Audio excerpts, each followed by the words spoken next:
জন্ম থেকেই জিনিয়াস, মানে জন্মটা ছাত্রলীগের হাত ধরে, তো এখানে একটু বেশি জিনিয়াস হয়ে গেছে। আমার বঙ্গবন্ধু মানে লোল টুল ফালাই দিত একসময়। যেই বঙ্গবন্ধু নিয়ে সার্জিস আলম, তার ওই কান্না যে ফেক ছিল এটা তো প্রমাণিত হয়ে গেছে, তাই না? তো এখন তার অনেক কিছুতেই ফেক একটা অবস্থান হয়ে গেছে। মানে বিশাল গাড়ি শোডাউনের পর শুনলাম ফেক আত্মীয় স্বজনের। দিন শেষে যে কোনো সময় দুদকের অভিযান শুরু হতে পারে সার্জিস আলমের বিরুদ্ধে। বিশ্বাস করেন, শুধু সার্জিস আলম না, ডক্টর ইউনূস সরকারের প্রেক্ষাপট পরিবর্তন হলে, বিএনপি সরকার যদি সঠিকভাবে এই অভ্যুত্থানের সাথে কানেক্টেড প্রথম সারির নেতারা 5ই আগস্টের পরবর্তী, আগের না, বা এই রাজনৈতিক দলটা তৈরির পরবর্তী তাদের যে বিলাসবহুল জীবনযাত্রা, হান্নান মাসুদের সেই গ্রামের সবচেয়ে ভাঙ্গা মাটির ঘরটা, টিন যেটা মাটির নিচে ডাইবা গেছিল, গ্রামের সবচেয়ে বড় বাড়িটা বাবার থেকে সম্পদের বেশি, মানুষ কি বোঝে না? বোঝে। তবে জালিয়াতি করতে গিয়া সর্বোচ্চ জালিয়াতিটা করে ফেলছে সার্জিস আলম, আর এর কারণেই তার বিরুদ্ধে দুদকের ইনভেস্টিগেশন হতে পারে। কারণ নির্বাচন কমিশনে যে হলফনামা দিছে সেইখানে ভাতিজা কট খেয়ে গেছে। কট খাওয়ার সিস্টেমটা কোথায় হয়ে গেল? ইসিতে জমা দেওয়া নথিপত্রে আয়ের তথ্যে গরমিল পাওয়া গেছে সার্জিস আলমের। পঞ্চগড় 1 আসন থেকে লড়ার ইচ্ছুক সার্জিস আলমের, সেখানে দেখা গেছে যে প্রদর্শিত আয়ের যে তথ্য এবং আয়কর রিটার্নের যে তথ্য, দুইটার মধ্যে অসামঞ্জস্য, অর্থাৎ দুই ধরনের ব্যাপক গরমিল। হলফনামায় সার্জিস নিজেকে ব্যবসায়ী পরিচয় দিয়েছেন। তো তোমার ব্যবসাটা কি বাবা?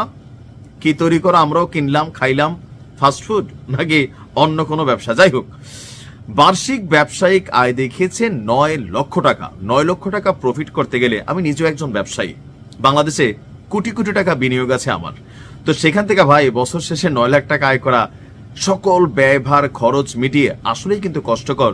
তো কয় কোটি টাকা বিনিয়োগ করছে সার্জিস কোন ব্যবসায় যেখান থেকে 9 লাখ প্রফিট হয়? আমরাও করলাম, যেহেতু আমিও একজন উদ্যোক্তা, বিনিয়োগকারী, ব্যবসায়ী। এটা আমার ব্যক্তিগত তথ্যের জন্য আমি জানতে চাইলাম আর কি। যাই হোক, অথচ তার যেখানে তিনি বার্ষিক আয় দেখিয়েছেন 9 লাখ, 25-26 করবর্ষের আয়কর রিটার্নে সেইখানে তিনি আয় উল্লেখ করেছেন 28 লক্ষ 5 হাজার টাকা। এখন হলফনামায় দিছে কয় লাখ? 9 লাখ। আর আয়কর রিটার্নে কত দিছে? 28 লাখ, অর্থাৎ 3 গুণের চেয়েও বেশি তার আয়, যা হলফনামা তথ্যের সাথে কি পরিমাণ অসামঞ্জস্য বুঝতেই পারছেন। শুধু আয় নয়, সার্জিসের সম্পদেও রয়েছে অসঙ্গতি। আসলে হয়েছে কি, হঠাৎ করে পাউয়া ধন তো লুটপাটে ব্যস্ত হয়ে গেছে।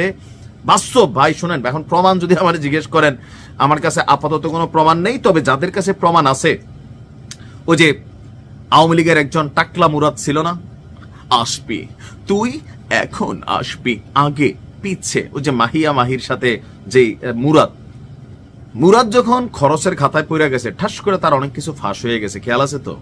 তো এটা যাদের কাছে আছে, তারা যখন মনে করবে যে সার্জিসকে খরচের খাতায় ফেলে দিবে, তখন দেখবেন এদের তথ্য দুর্নীতি, কত মানুষ এদের বিষয়ে মুখ খোলা শুরু করে। এখন বলবে না, এখন পরিস্থিতিটা একটা ভিন্ন রকম। তো সম্পদে কি অসঙ্গতি? আয়কর রিটার্নে তিনি মোট সম্পদ দেখিয়েছেন 33 লক্ষ 77 হাজার টাকা, আর হলফনামা অনুযায়ী তার অস্থাবর সম্পদের পরিমাণ হচ্ছে 5,61,000।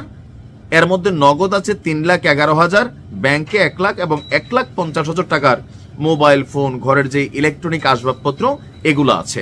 আর স্থাবর সম্পত্তির মধ্যে দেখিয়েছেন উপহার হিসাবে পাওয়া 16.5%, যারা কুমিল্লার মানুষ বুঝবেন, প্রায় 8.5 শতক জায়গা, মানে বিশাল জায়গা। কিন্তু 8.5 শতক জায়গা মানে বিশাল জায়গা।